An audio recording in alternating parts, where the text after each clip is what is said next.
Do you have a community to be part of with your sewing? You need one. Well, you need community around you generally. As humans, we're wired for connection, as Brené Brown says.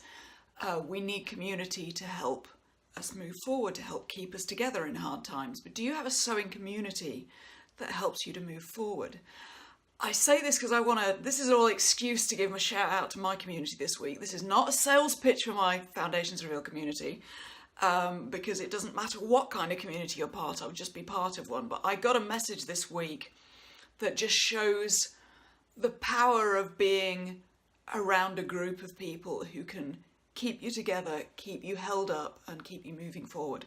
So, this week, we've just passed the deadline for the Foundations Revealed competition.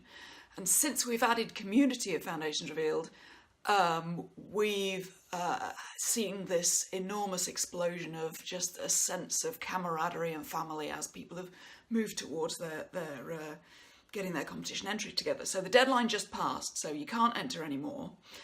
But I got this letter just after it happened.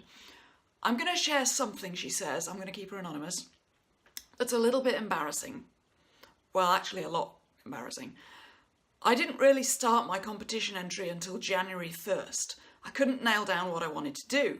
I put in an embarrassing amount of hours. I don't want anyone to know how much.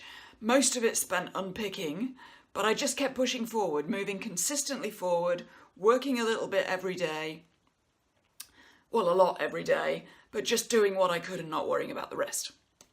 I didn't give up until Thursday night, when I finally had to concede defeat. The deadline was on Monday.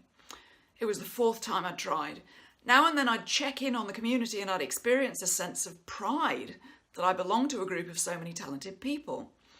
Or an excitement thinking, as long as I keep working at this, one day my work will look like this. I saw a member's entry, it was so beautiful and their work was outrageously good. I looked at my work and I thought I felt like that kid.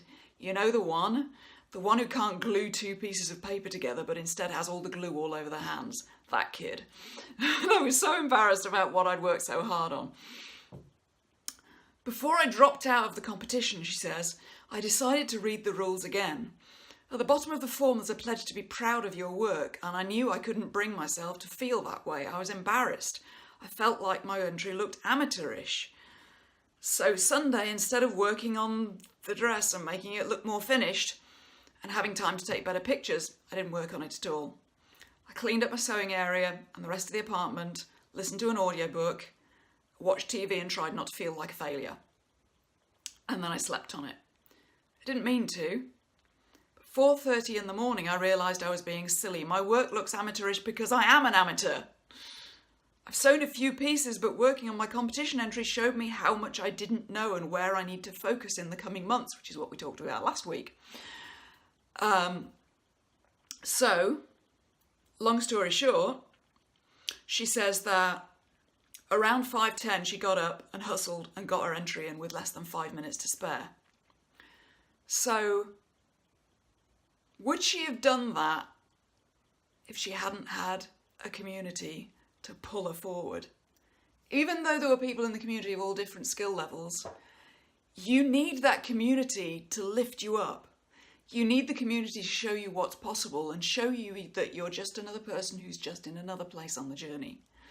So do make sure that you get together with people like you, people, like-minded people, and let them lift you up.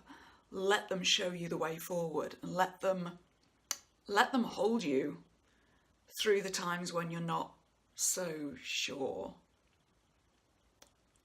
And then I think in the end that this lady entered her work because she knew everybody else would enter theirs, and she wanted to be part of it. She wanted to be part of the community. So the community's just was able to sweep her forward, like being caught in a crowd and being swept forward with a crowd.